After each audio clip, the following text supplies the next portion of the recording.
Hello. Hello, Mrs Geetha Vijay അല്ലേ? അതെ madam. ഞാൻ അപൂർവയുടെ കോളേജ് പ്രിൻസിപ്പലാണ്. മനസ്സിലായി മാഡം, പറഞ്ഞോളൂ. എന്താ വിളിച്ചത്? മിസ്റ്റർ വിജയ് പണിക്കരെ വിളിച്ചിട്ട് ഫോണിൽ കിട്ടുന്നില്ല. അതുകൊണ്ടാ ഗീതയോട് കാര്യങ്ങൾ സംസാരിക്കാന്ന് വെച്ചത്. ആക്ച്വലി എന്താ നിങ്ങളുടെ മകളുടെ യഥാർത്ഥ പ്രശ്നം? തുറന്നു ചോദിക്കുന്നതുകൊണ്ട് ഒന്നും തോന്നരുത്. സത്യത്തിൽ ആ കുട്ടിക്ക് മാനസികമായിട്ട് എന്തെങ്കിലും പ്രശ്നങ്ങളുണ്ടോ? സോറി മാഡം, എന്താ അങ്ങനെ ചോദിച്ചത്? എനിക്ക് മനസ്സിലായില്ല. അത് തന്നെയാണ് ഞങ്ങൾക്കും മനസ്സിലാകാത്തത്. എന്താണ് നിങ്ങളുടെ മകളുടെ ഉദ്ദേശമെന്ന് ഞങ്ങൾക്കാർക്കും മനസ്സിലാകുന്നില്ല. ടു ബി ഫ്രാങ്ക്, കഴിഞ്ഞ ഒരു മാസം അപൂർവ കോളേജിൽ വരാത്തതുകൊണ്ട് കാര്യങ്ങളൊക്കെ വളരെ സ്മൂത്തായിട്ട് പൊയ്ക്കൊണ്ടിരുന്നതാ. സസ്പെൻഷൻ കഴിഞ്ഞ് എപ്പോ അതിന്റെ തൃക്കാലെടുത്ത് ക്യാമ്പസിൽ കുത്തിയോ ആ നിമിഷം മുതൽ പ്രശ്നങ്ങളാ.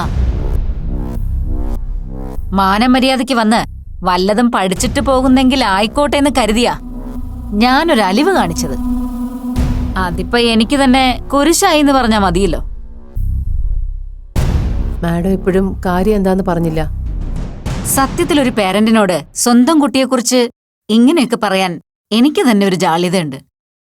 But what to do? പറയാനുള്ളത് പറഞ്ഞല്ലേ പറ്റൂ. എന്താണെങ്കിലും തുറന്നു പറഞ്ഞോളൂ മാഡം.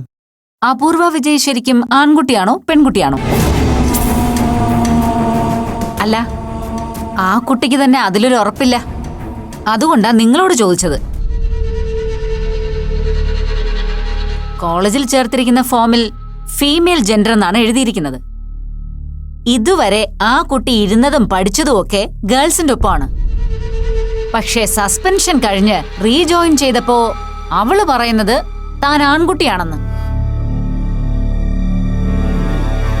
ഇതിലേതാ ഞങ്ങൾ വിശ്വസിക്കേണ്ടത്? അത് നിങ്ങൾ തന്നെ ഒന്ന് പറഞ്ഞു തരികയാണെങ്കിൽ വലിയ ഉപകാരമായിരിക്കും. മാഡം, അത് അപൂർവ. സി മിസ്സസ് ഗീത, നിങ്ങളുടെ ഈ മോള് കാണിക്കുന്ന കോമാളിത്തരങ്ങൾ കാരണം ഇവിടെയുള്ള മറ്റുള്ളവർക്കാണ് ഹെഡേക്ക്. ഒന്നുകിൽ മോളോട് മര്യാദയ്ക്ക് പെൺകുട്ടികളെ പോലെ കോളേജിൽ വന്ന് പഠിച്ചിട്ട് പോകാൻ പറ, അല്ലെങ്കിൽ മാനേജ്മെന്റുമായി ആലോചിച്ച് എനിക്ക് ചില കടുത്ത തീരുമാനങ്ങൾ എടുക്കേണ്ടി വരും. അവളുടെ തമാശക്കളിക്കിരിക്കാൻ ഞങ്ങൾക്കാർക്കും നേരവുമില്ല, താല്പര്യവുമില്ല. മാഡം പ്ലീസ്, അവൾ ഈയിടെയായിട്ട് കുറച്ച് സ്ട്രെസ്സിലാണ്, അതുകൊണ്ടാ ഇങ്ങനെയൊക്കെ. അതൊന്നും എന്റെ കൺസേൺ അല്ല. മോൾക്ക് അങ്ങനെ എന്തെങ്കിലും പ്രശ്നങ്ങളുണ്ടെങ്കിൽ you better consult a doctor. അല്ലാതെ ഇവിടെ വന്ന് ഈ ഫാൻസി ഡ്രസ് നടത്തിയിട്ട് എന്ത് കാര്യം? I am very sorry to say, Apoorva ഇപ്പോ ഈ സ്ഥാപനത്തിന് തന്നെ ഒരു ബാധ്യതയായി മാറിയിരിക്കുകയാണ്.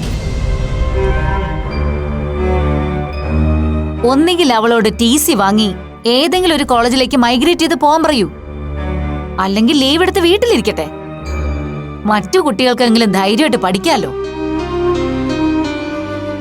മിസ്റ്റർ വിജയ് പണിക്കരുമായി ആലോചിച്ച് ഒരു തീരുമാനം എത്രയും പെട്ടെന്ന് ഇവിടെ അറിയിക്കണം. ബൈ.